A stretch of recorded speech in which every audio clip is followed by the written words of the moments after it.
Hello and welcome to the channel. We've all heard the rhetorics of how there's never a better time to remove the petrol subsidy that experts have been saying for years is a major problem for the Nigerian economy. If not now, then later. But when actually is the right time? The overriding consensus was it had to go. President Tinubu wasted no time in biting the bullet on that. But will it all blow up in his face on the long run? Subscribe, like, share, and comment. Thank you. Tinubu biting the bullet from day one. President Bola Ahmed Tinubu is under fire for announcing that petrol subsidy is gone from day one. His inauguration address also touched on a unified currency exchange, high interest rate on par, among others. Of all these, however, the one that got the headlines was petrol subsidy, and the most frequently expressed concern is, why now? To say in his first speech that fuel subsidy was gone, that a unified exchange rate was vital, and that the current interest rate was anti-people and anti-business was the economic equivalent of an earthquake. Of the four preceding presidential inauguration speeches since 1999, from Olusegun Obasanjo to Buhari, none that I reviewed was nearly as audacious and as provokingly clear as Tinubu's position was on perhaps the most crucial economic decisions as he took office. Obasanjo, for example, talked about corruption, loss of confidence in government, and the Niger Delta crisis. His three successors spoke about infrastructure, corruption, and unemployment, but none was bang on the nail as frontal and clear as Tinubu's was. We are struggling because we are used to being lied to. Interestingly, in campaigns before the last general election, the other leading presidential candidates, Atiku Abubakar of the People's Democratic Party (PDP) and Peter Obi of Labour Party, said they would remove subsidy. Obi in fact called it an organized crime, and he was right. For a man who has his work cut out for him, Tinubu does not have the luxury of philosophy or poetry. Not when organized criminals trading on a yearly petrol subsidy of about 4.4 trillion naira as of 2022 have left the country bleeding nearly to death. He had to make his own structural earthquake or risk uncontrolled seismic explosion.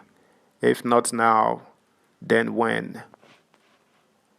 Tinubu's dilemma reminds me of the story of a number of leaders confronted with extremely difficult choices before the hard time to settle in office. The first of them is the Israeli Prime Minister Benjamin Netanyahu, who told a story eloquently in his autobiography, Bibi, My Story. Israel might have had some important military successes before, but at the time Netanyahu became prime minister in 1996, the country was an economic basket case and inflation was in double digits. Netanyahu ran for and won the premiership against his father's advice, against principalities in his own Likud party, and against veterans in the ruling Labour Party. Winning was hard, but making his victory count was even harder. The press and the unions hated him and did not hide it. As he rolled up his sleeves, he was shocked at what he found when he entered the cabinet room for his first meeting. The room was like a banquet hall, lined with omelettes, cheese, assorted bread, tomatoes, cucumber, jam, cookies, and so on. The cabinet members were already busy munching away, he wrote, passing the cheese to one another. It reminded me of the Shabbat breakfast club in the synagogue in Hall, Massachusetts.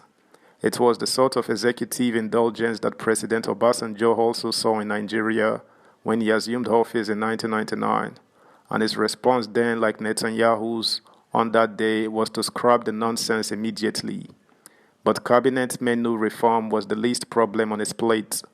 The real challenge was how to free the country from a semi-socialist nanny economy, state control, exposure to future global vulnerabilities, the dominance of monopolies, and union fat cuts.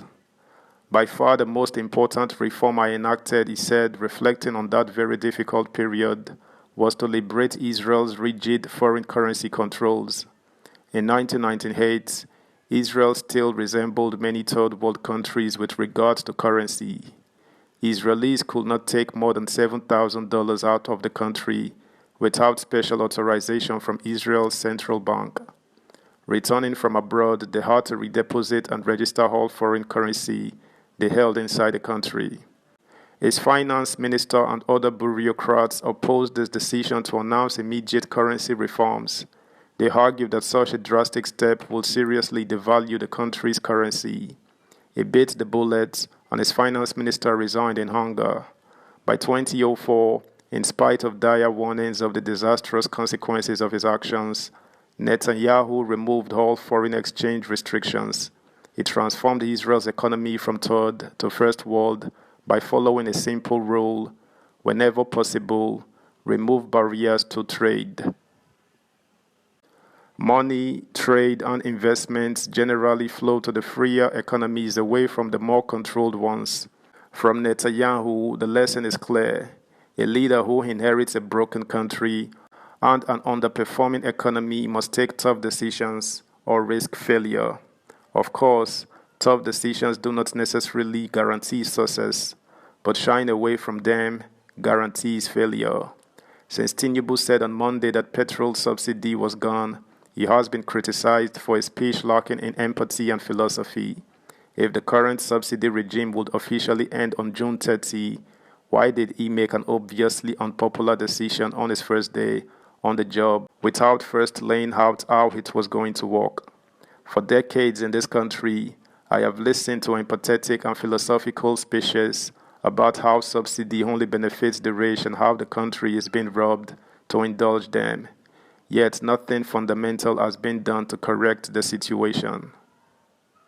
My guess is that after the initial inevitable chaos, the market would gradually adjust and consumers used to the easy road would adapt. Prodigal states faced with shrinking handouts from Abuja would also have to examine their fiscal choices.